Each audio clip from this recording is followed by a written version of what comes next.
And we are recording. And it is 6 o'clock. Well, since the stars aligned, let's get started. This is the Suamico Village Board meeting for Monday, December 1st, 2025. The time is 6 p.m. At this time, I'd like to call the meeting to order. Just a reminder, anyone coming forward and wishing to speak, please provide your name and address into the microphone as this is being recorded. With that being said, I would look for a motion to approve the evening's agenda. This evening's agenda. Trustee Romas has offered a motion to approve the evening's agenda. Do I have a second? Second. I have a second on the end from Trustee Andrews. Any further discussion or questions with regard to the evening's agenda? Hearing none, all those in favor of approving the evening's agenda as stated, please signify by saying aye. Aye. And those opposed?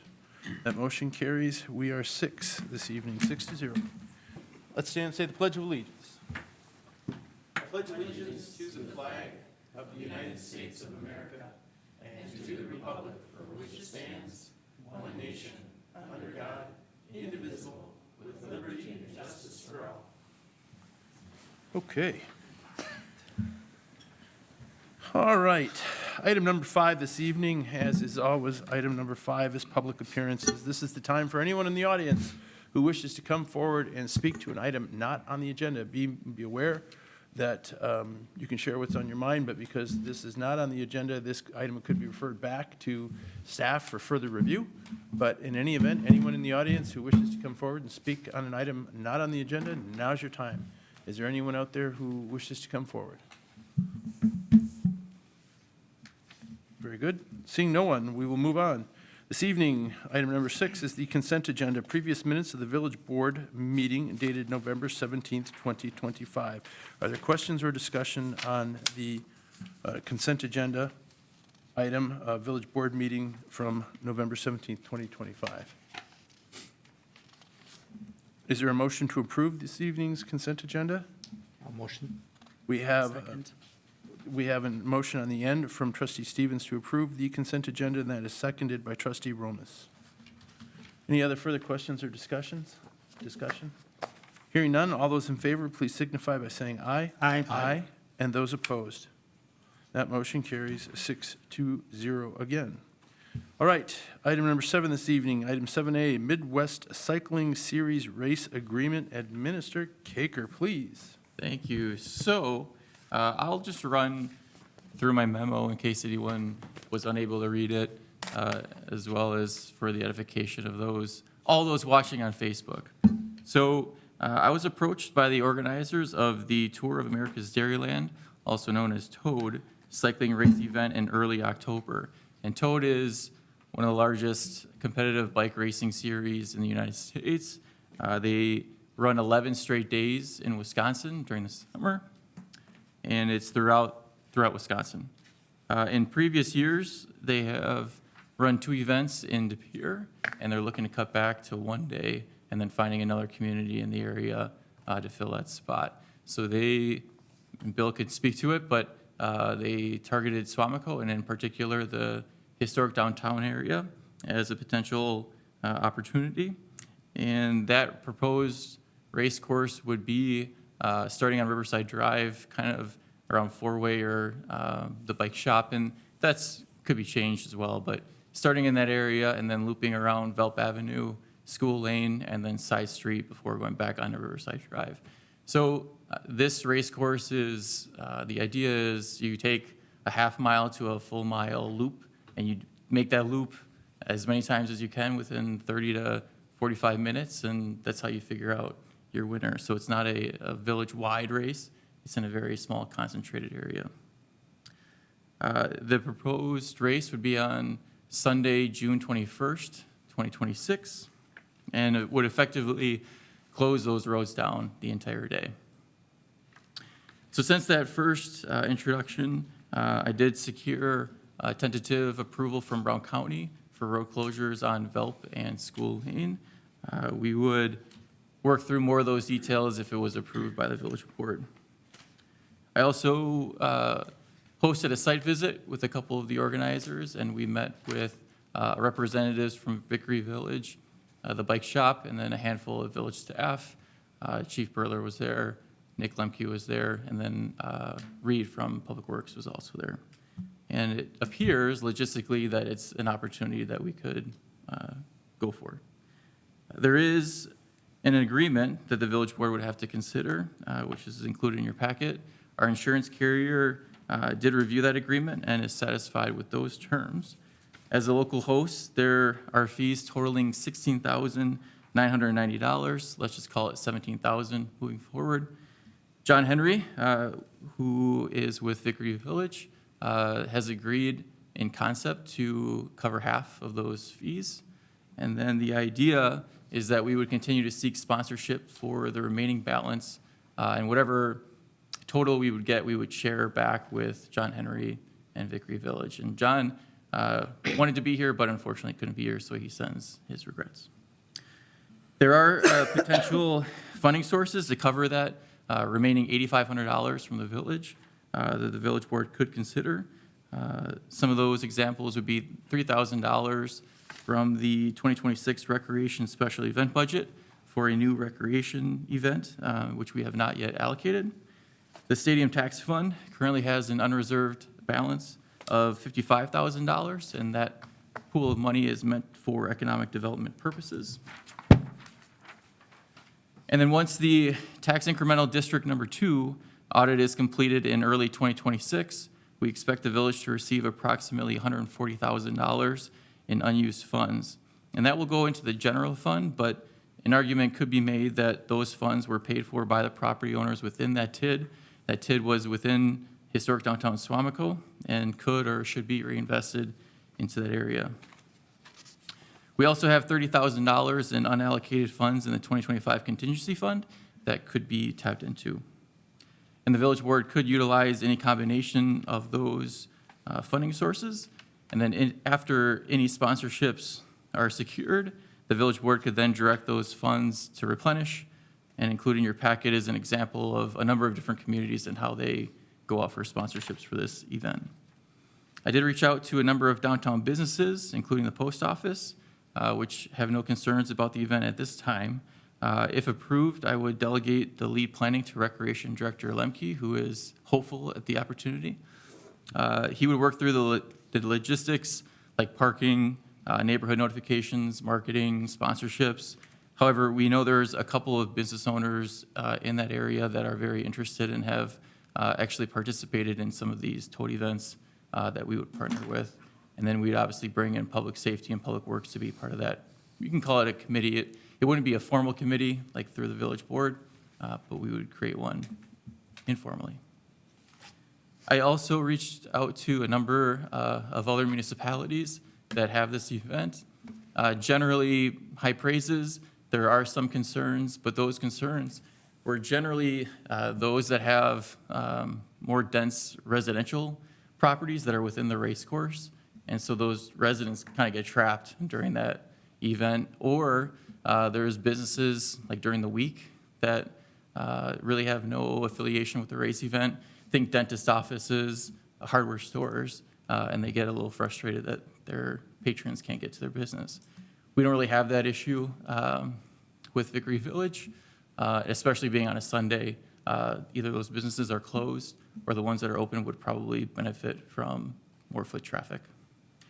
Bill Koch, who is a founding member of this event, is here if you have any questions. Thank you for making the drive up from Milwaukee. But at this time, I'll pass it over to the village board for any questions. Very good. Are there questions for Administrator Caker on this item? Would we be able to, I'm looking at the PowerPoint presentation, could we sell banners? Or sponsorship on those banners is a way, like we do in our baseball diamonds and stuff like that? Do you want to bring him up, perhaps? Sure. Sir, would you like to come forward? Could you just provide your, I know you're all the way from Milwaukee, but just name and address for the record? Did you bike up I this? got to at least say a few words here. Yeah, hopefully you Should didn't I bike sit it. down or stand up? Or Oh, please sit down. Have a seat. Bill Koch, spelled K-O-C-H. I live in Wauwatosa, Wisconsin, which is a suburb of Milwaukee, obviously. And one of the founding partners of Tour of America's Dairyland, which started in 2009. So this will be our 17th year of bike racing. Selling banners absolutely is a big part of sponsorship, and, naming corners, anything that we can gain publicity and visibility for your sponsors receives priority over most of ours, except maybe a title sponsor, but right now we're still seeking a new one with Quick Trip stepping down a little bit lower in the hierarchy. Okay. Other questions? I think if I can say a few, so last year, again, year 16, and this has been going on for a bunch of years, we had over 40 states and over a dozen countries that were represented here in Wisconsin.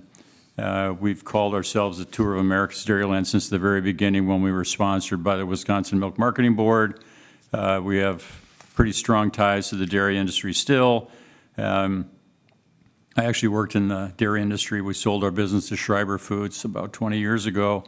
So it's always been a big focus for us. The Wisconsin Milk Marketing Board did a branding change 8 years ago maybe, and that's when Quick Trip came on board. They're going to stay on board. They're not as title sponsor, but they've been with us ever since. And so we've maintained that name, Tour of America's Dairyland.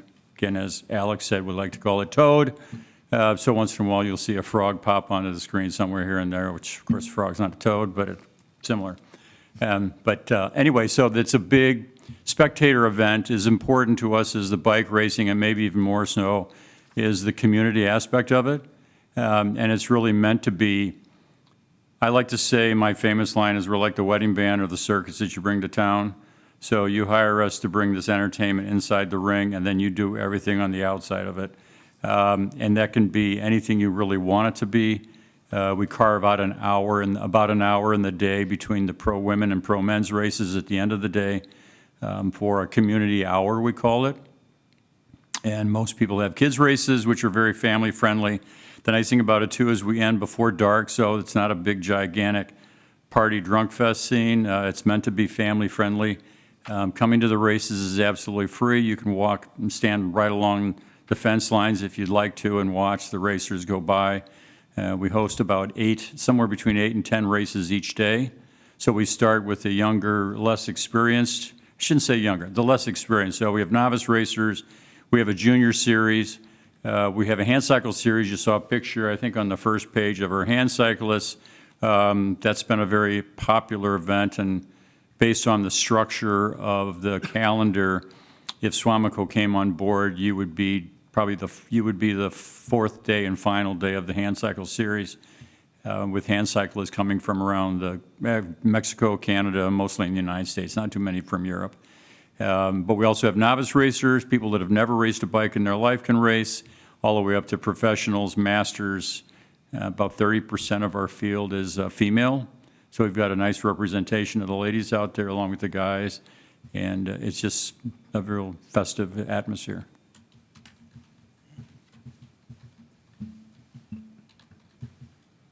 Is this similar to, is there a race circuit that, similar to this, that operates in Illinois as well?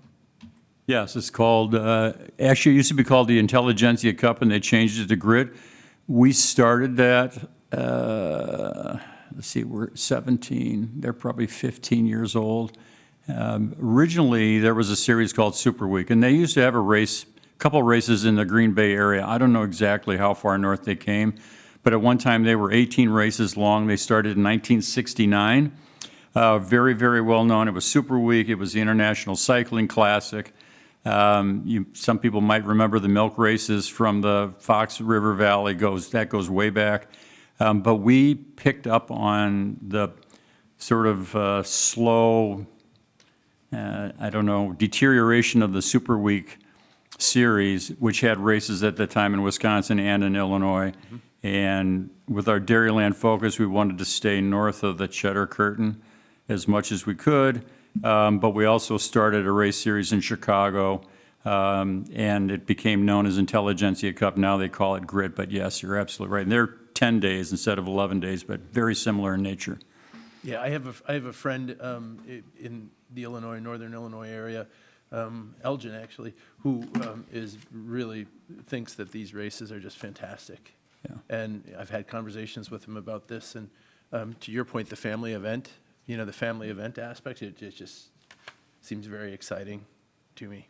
We've talked about places that we can lock in and not lock in, and like a post office on an open day, Yeah. it's just not, we don't block post office, we can't. Railroad tracks, we won't cross railroad tracks, it's just too dangerous, there's too many things that could go wrong on a situation like that.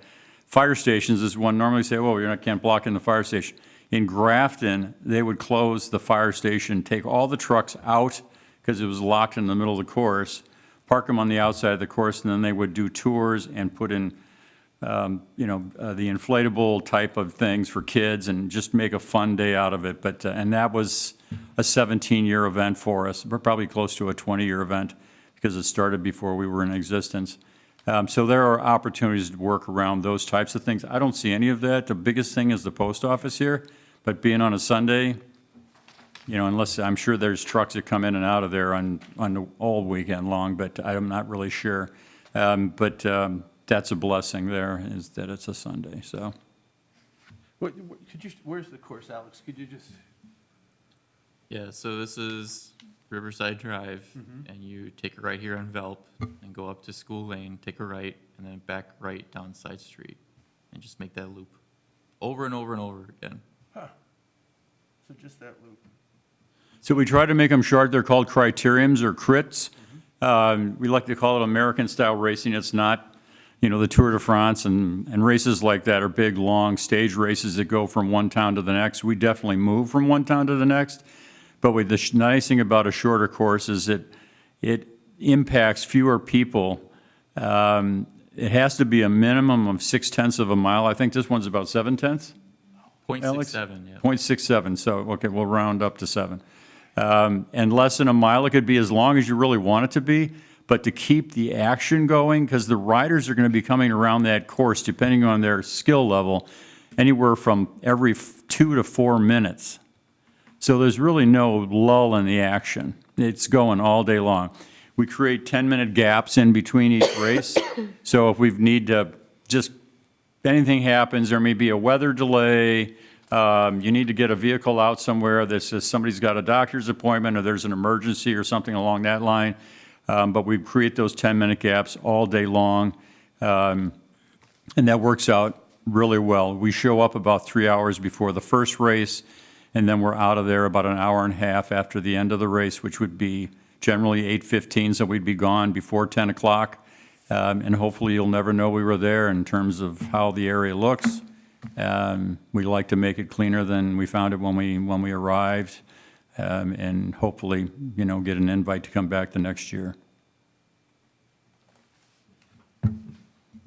Other questions? So would we be shutting down B then on that stretch? On the eastbound lane, correct? How would we direct people that want to go down B then? We have to detour them. Probably go around Riverside. Okay. And that's part of the planning process. So we would have 7 months to work through all of this with county and public safety.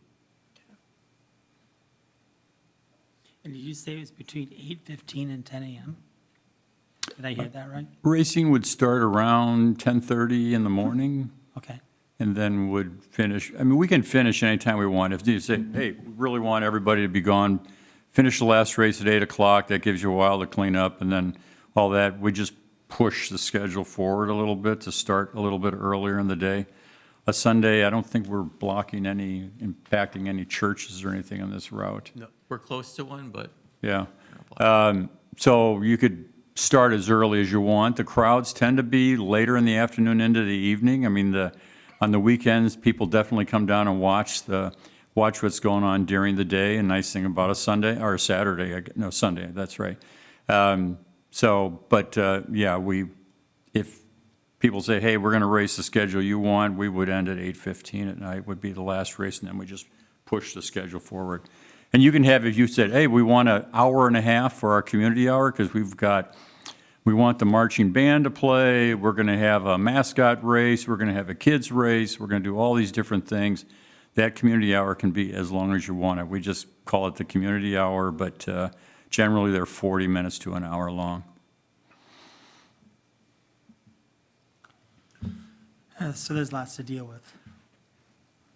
Parking, that access to the highway from the eastbound.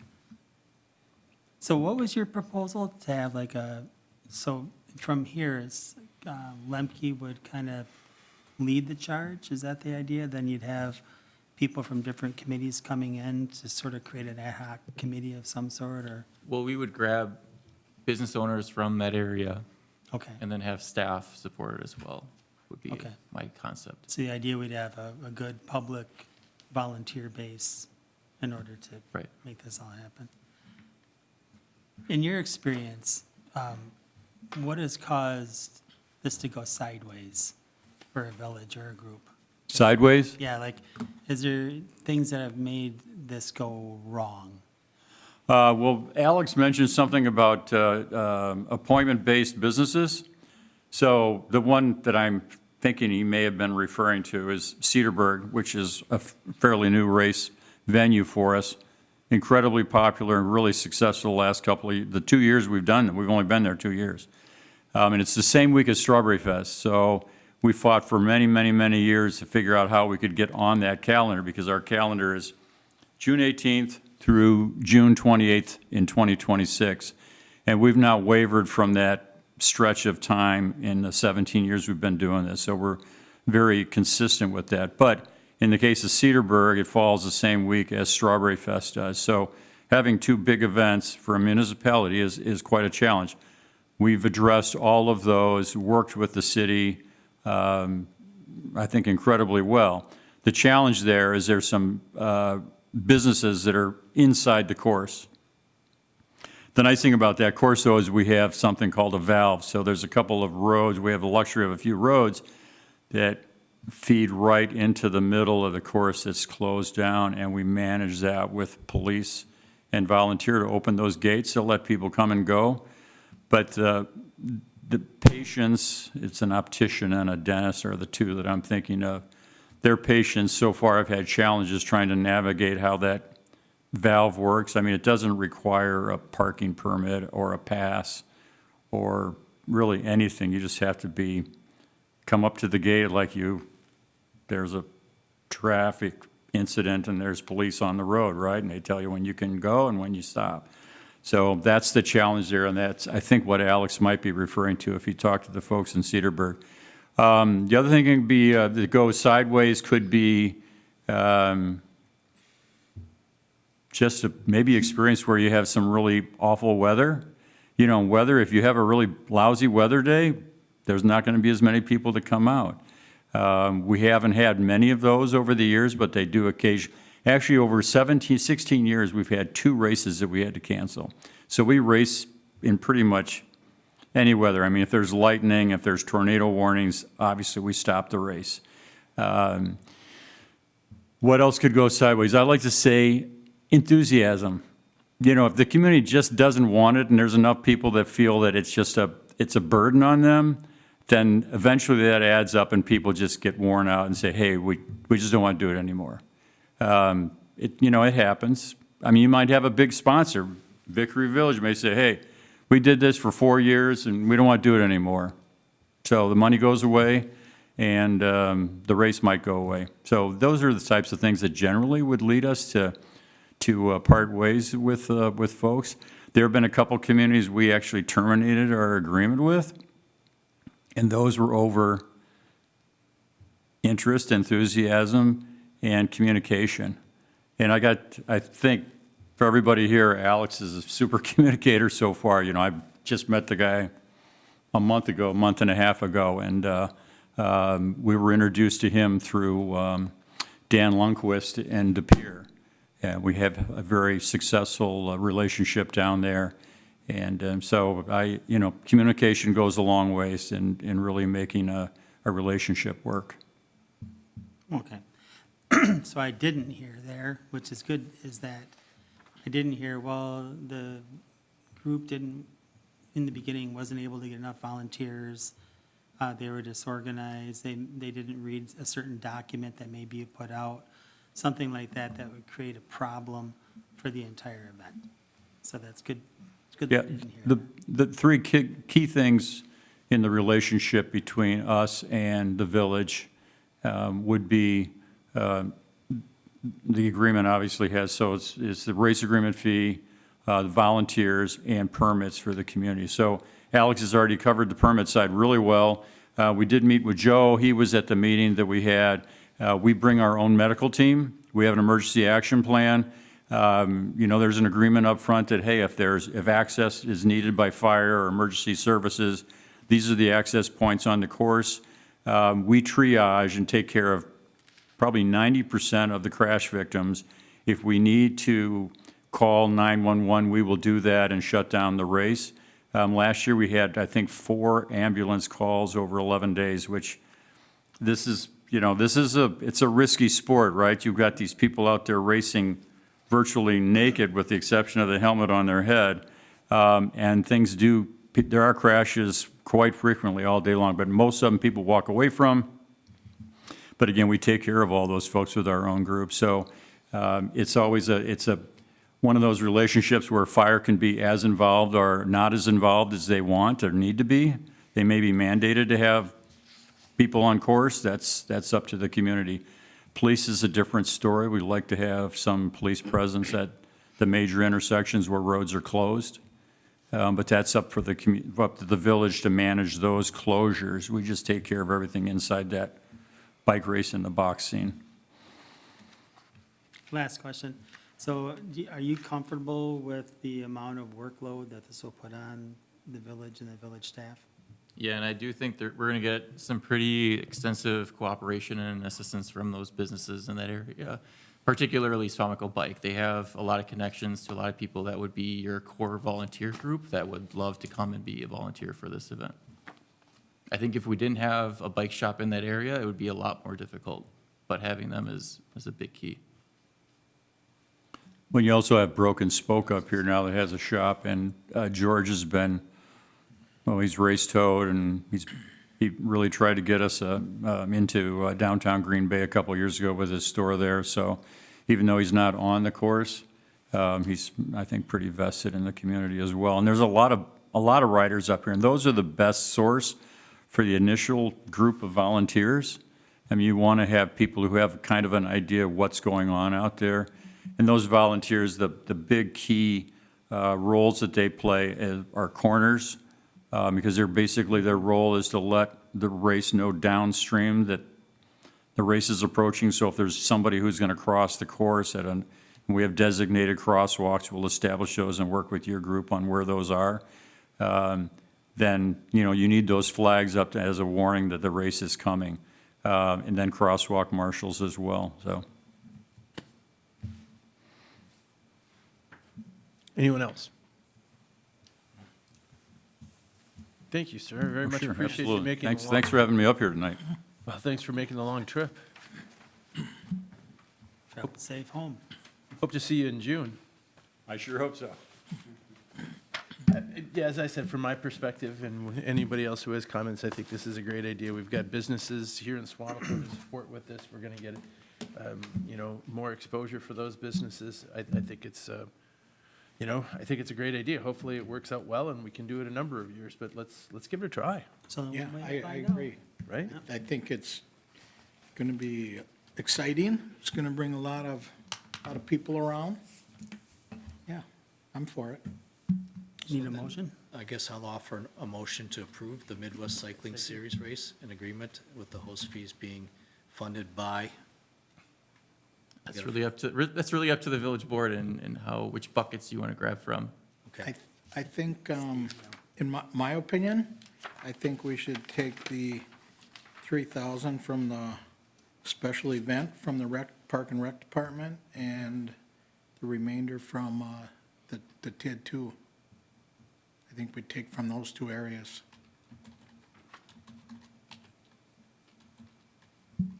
I'm good with that. Just out of curiosity, why wouldn't you take it out of the stadium district? Or the stadium tax refund? Because Too much on the edge what of that? we have done in the past with Stadium District is we have tried to put it in something that is more long-term for our money. Okay. I mean, President. I think that's, Rosso, no, I think that's accurate.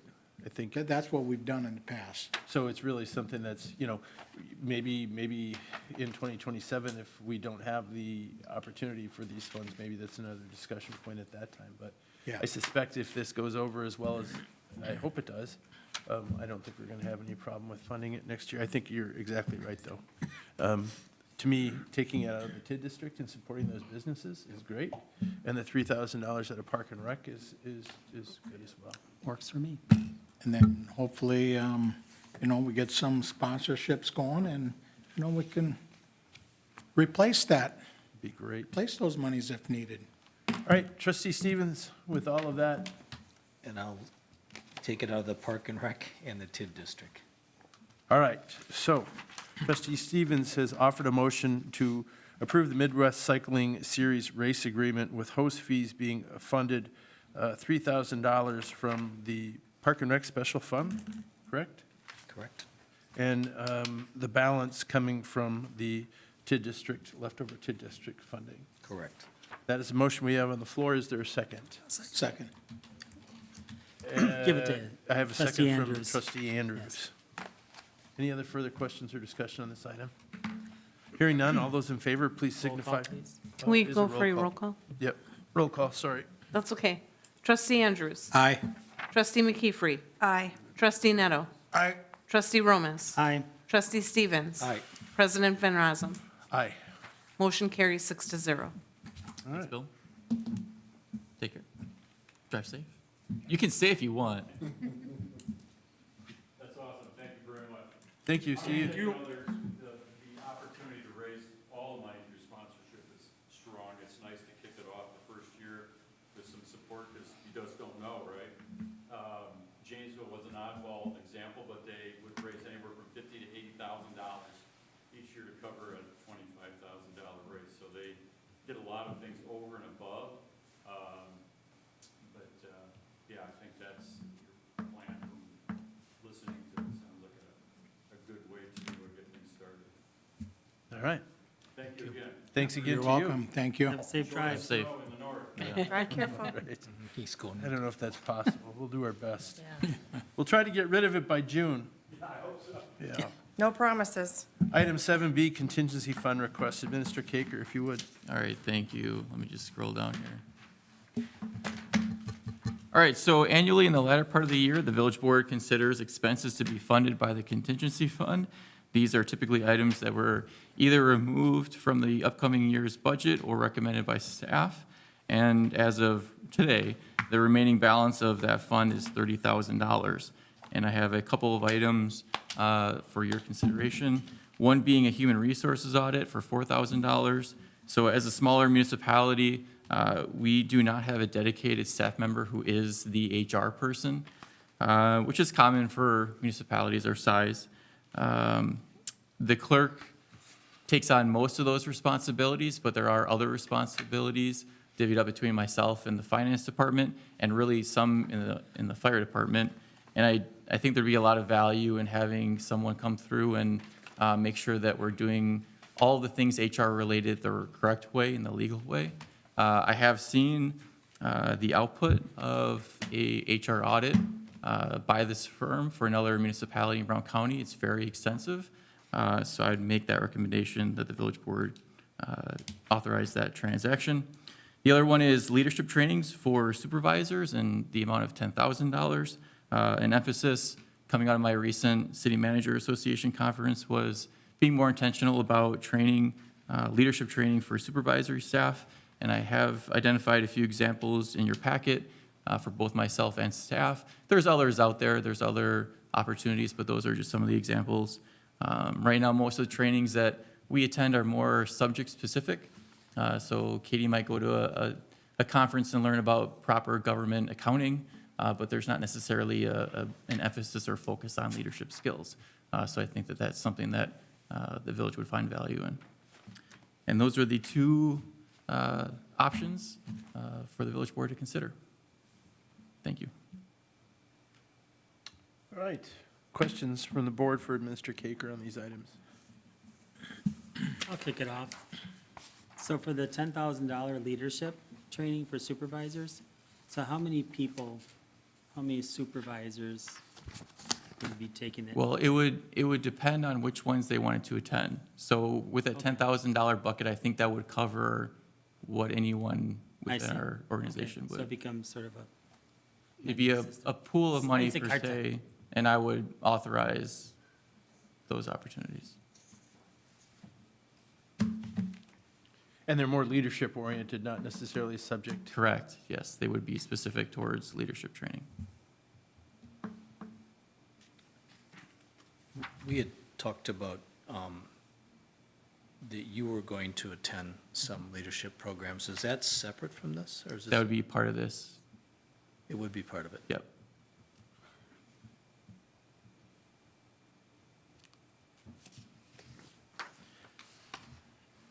I don't have any questions for Administrator Caker, but I was curious if trustee McKeefery or trustee Stevens, I think with some of your experience in the working field, what's your opinion on some of this? I've taken several of these in my time at Associated, and I would say that they're invaluable. I'm not familiar with the particular programs in front of me, but I am recognizing some of the titling of what the program, the UWGB program, it seems to be in line with what I've experienced. And I do believe that leadership training, even if you're not a leader, is very beneficial, even in your own personal lives, just to manage your interpersonal relationships as well. The one that I found was most impressive to me was 7 Habits, of course, from Stephen Covey. And to me, I think that, it's just priceless as far as that goes. So I would be in full support of it. I'm trying to remember the other name of, I'm not familiar with it at the top of my head, the one that we use right now, but Click IQ or something. Click Q, which also is very beneficial, and they do more of the, you can do virtual. I think the in-person is more valuable, to be honest. Another one that I would suggest would be anything involving the DISC assessments, and there's another one, it's a personality training, is where it breaks down just to give you an idea of how different personality traits impact how their listening skills or what their focuses would be for you to have a more productive conversation with multiple different types of personalities. So like the DISC program, I think is the most involved. I think there's one that's smaller. There's PI, That's it, Predictive Index. yes. Which is, I think, is more of a parse down, but I would also recommend those if you have the ability to take those as well. My experience with this, it's an Applebee's menu of options. There's so many different places you can get this. Here's what I do know, is the retention level of going to training is 10%. If you apply it, and it's part of somebody's goals and objectives for the year, the retention is 90. So I'd encourage whatever we do here, I'm for it. I'd love to see us invest in our talent. I just want to make sure that what we learn comes home. And when it comes home is meaning that I'm applying this, and I want people to demonstrate how that was applied. So listening skills or learning about managing conflict, all those things, we want to be able to leverage this, and I would 100% be supportive of this type of thing. And as far as the human resource audit, that's all about managing risk. It's what we don't know, and not having, having that staff present to know some of these situations. I think it's just healthy to periodically have an audit of policies, procedures, and some of the, just the inner workings of the dynamics of the village. So I would be very supportive. Alex, I trust you've sourced what makes sense for you, and But I would just ask that we just make sure that we apply whatever we learn. How are we going to make that? How are we going to ensure that whatever is learned is applied? Put in the goals and objectives of the people that went. And so as when we do appraisals of individuals, we want to have them to share examples of that. And I do believe that periodic conversations. Yeah, I mean, it's going to be up to me to manage that and make sure that we're getting some value out of it. The goals typically are broken down both in either there's performance goals, and that would be something that would be directly applicable to their responsibilities of their job, right? Then you've got development objectives, and those are the ones that you would be probably applying more of those leadership aspects. I mean, obviously, performance, if you are a leader, then those would be in the performance bucket, but the development objectives, that's, I think, more where Trustee Stevens is referring to with bringing it home, because that's where you would, and maybe that's where you would bring that up to within the human resources audit. I'm sure they would have lots of opportunities to provide on how to implement goals and objectives into the annual performance review. Which we do now, but maybe they have some other thoughts for it. Sure, yeah. I think, Alex, one of the things that, in that leadership training, effective communication and conflict resolution has to be part of that expanded learning, because we all deal with talking to each other, and we all deal with different disagreements. And how we communicate with each other during a disagreement is a big deal. And so I would encourage us to think about all the training that's going to be in that bucket. Make sure that we're talking about how we talk to each other and how we behave. And I think you'll see some benefits from that. I mean, a big thing that comes from these kind of trainings is really, what you're looking for to come from these trainings is not only the enhancement of individual skill sets, but also a cultural change, right? And that's got to come from the top, once this training is there, that, there's an expectation that folks are going to go through these trainings and they're going to learn things in here, and they are going to put them to work as shown by the goals and objectives, but also that there will be a resulting, cultural shift, within the organization as well. I had a question on you went through the DISC training at UWGB. You took staff there for the DISC training? Yeah, we had a the full staff training assessment? back in October. I'm forgetting my months. It was Yeah, I think. So about a month ago, we did bring in someone from UWGB. We all took the DISC assessment, and there was a 3-hour training where we kind of talked about it and learned about the platinum rule, which is, you don't treat everybody the way that you want to be treated. It's treat people the way that they want to be treated. And we went into all the communication strategies, and we'll come back to it and talk more about it at a staff level at a future date. But it was a really nice training. I enjoyed it. The chief's got a smile on his face. Steve Dunks is the only D on our entire staff. There's a story behind that smile. I was thinking. I thought there was a lot of value to it. I think with any of those trainings, when you have your entire staff there, there's going to be some that are really into it and Oh, yeah. engaged. And Yep. there are some that maybe weren't so engaged, but we're doing the best that we can. Yep, Yeah. for sure. Well, I'm in support of this, but I want to thank everyone for their input on it, though. Okay. Any other questions or discussion on this? All right, then we'll look for a motion. I'll move to approve the expenses of $4,000 for the human resources audit, using available balance from the 2025 contingency fund. And, actually, I'm sorry, I'll combine the two. Let me start over. Move to approve the expenses of human resources audit of $4,000 and leadership trainings for our supervisors of $10,000, so a total of $14,000 for both opportunities, using available balance from the 2025 contingency fund. Excellent. So we have a motion to approve the expenses totaling $14,000 using available funds from the contingency fund for leadership training of supervisors and human resources audit. That has been offered by trustee McKeefery. I'll second. And I have a second from trustee Romas on that. All right, very good. Any other further questions or discussion?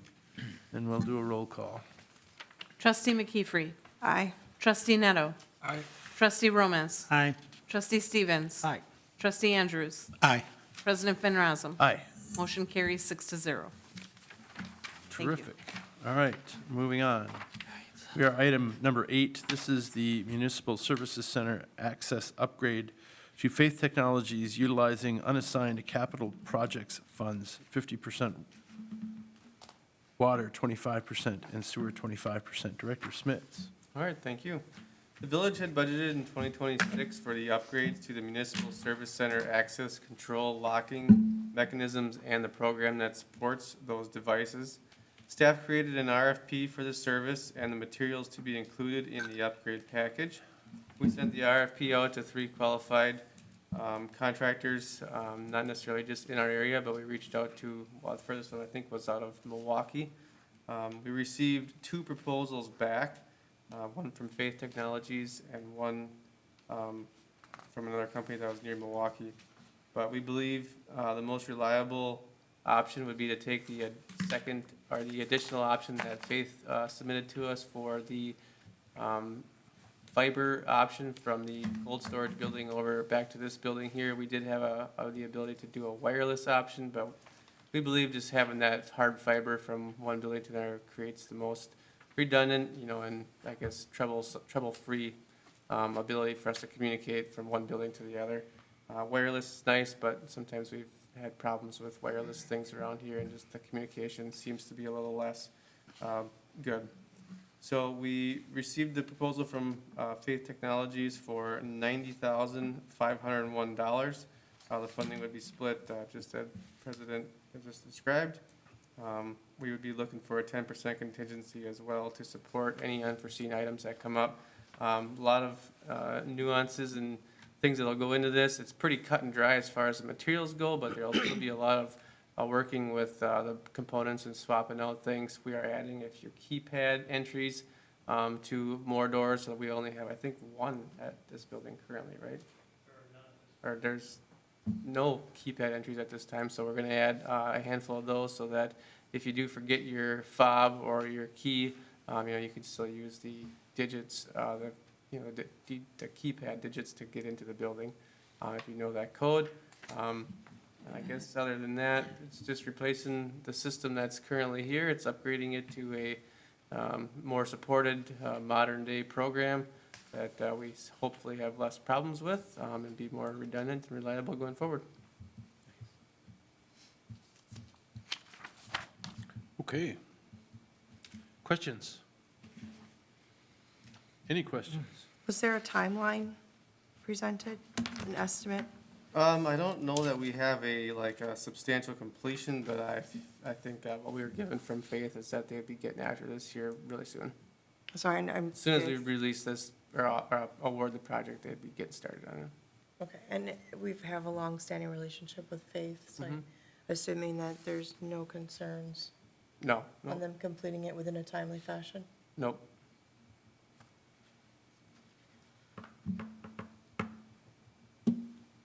Anyone else? Well, yeah, I do have a question. So what were the proposals from the other 2 companies? What were the price-wise? Yeah. I think the one from, So we got one from a company called Convergent. I think it was about 136,000.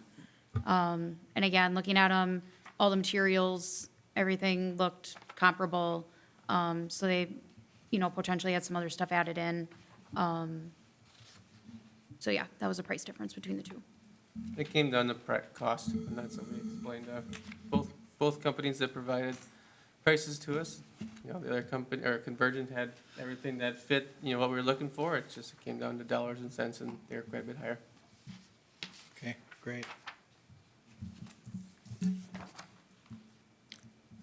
Anything else? Okay, does anyone care to offer a motion on this? Otherwise, I will offer a motion to approve awarding the project to Faith Technologies for a base price of $90,501 and a 10% contingency fee to the project potentially of $9,050.10, totaling $99,551.10. Using funds from the unassigned capital projects funds, 50%, water, 25%, and sewer, 25%. I'll second that. And I have a second on my motion by trustee Romas. Any other further questions or discussion on this? Roll call, please. Trustee Neto. Aye. Trustee Romas. Aye. Trustee Stevens. Aye. Trustee Andrews. Aye. Trustee McKeefery. Aye. President Van Rossum. Aye. Motion carries 6-0. Thank you. You. All right, discussion on future agenda items. I believe that trustee Stevens has something he would like to bring. Yeah, I received an inbound call from some residents on Lost Trail, and they asked me to ask Health and Safety to explore where we've can discharge firearms.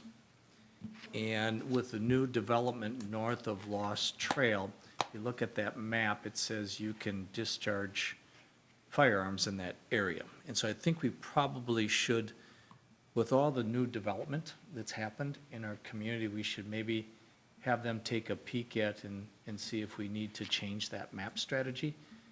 Because the way I understand it is that the new development that's just there off north of Lost Trail, which I think there's 3 or 4 homes in there already, 0 homes. 0 homes? And the one that's creating the problem, or the question, is Sunny Meadows. Well, it's all concerning, and we're working on getting the GIS map updated, and then the plan is to bring that to Health and Safety and show them the impact of the 2-acre. Because if your lot is 2-acre or larger, it remains in an area that you can discharge. Correct. And the problem over there is, we had those 4 duplex lots. Only 2 of the duplex lots are no discharge of firearms. The other 2, you can still discharge.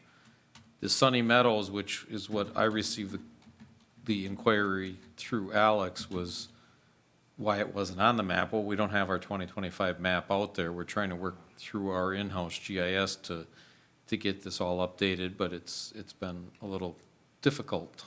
We're working on it. But the Sunny Meadows, 7 of the 15 lots remain outside of the no discharge of firearms.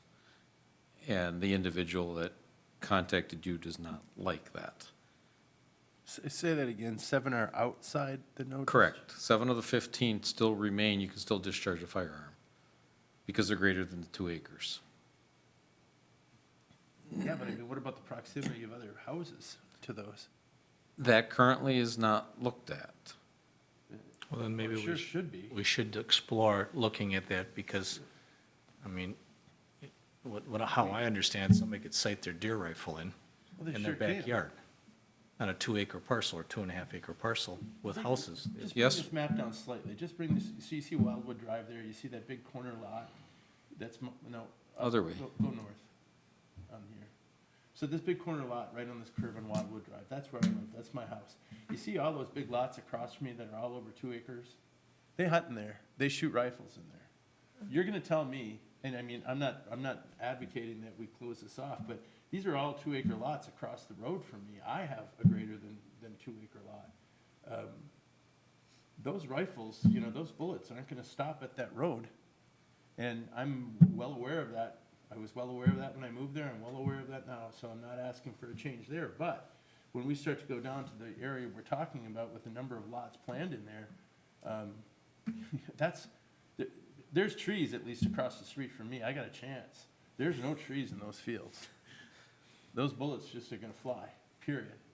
So if you're telling me that this is already being looked at by public health and safety, great. But they need to be looking at, you know, the proximity of homes to where we, you know, maybe we need to relook at this in Suamico. And I know it's not gonna be very popular. I got guys across from me who hunt there on their own property all the time. But I'm looking out for the other people like we're talking about on Lost Trail where, you know, that bullet isn't going to stop just because it's an arbitrary boundary. But are you saying that it's being looked at by public health and safety? That is our intent. When we have the new map Okay. developed, we can show them what this change to the 2 acres. It never used to be it didn't matter what lot size it was. Didn't matter. The way it was interpreted was if you did a subdivision plat, you automatically were put in the no discharge of firearms. But the way the ordinance read, if you did a land division, we never included the certified survey maps. And before we jumped to something that was outside of what our practice had been, we brought it back to health and safety. And that's when that lot size changed 4 or 5 years ago. You know, I mean, there's a lot of hunting. You look at the new zoo property, the reforestation camp property, that's all rifle in there.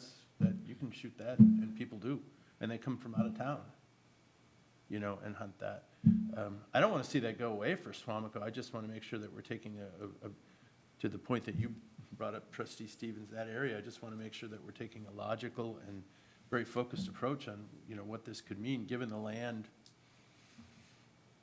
the form of that land. It's not a heavily wooded area, so if you're telling me it's going to be changed in 2025 or looked at, it's going to be looked at in the next year, then I'm good with that. But you brought it forward, so it's up to you.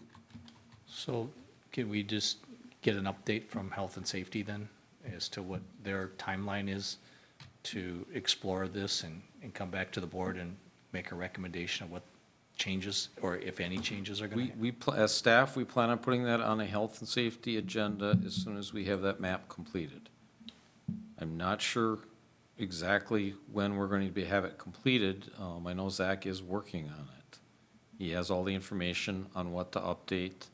It's just a matter of working through whether he can do it in-house or if he has to consult with the third party that's helping us develop our in-house GIS.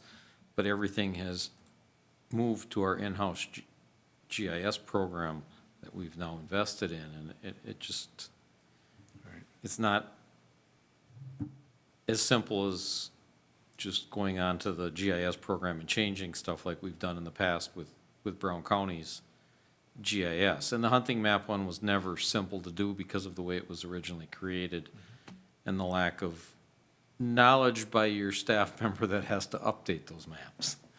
So I guess in the spirit of communicating with the people that are asking these questions, do you have any sense of, are we weeks away, months away, a quarter away, half a year away? I'd say a couple weeks. A couple weeks, okay, all right, that's totally different then, yeah.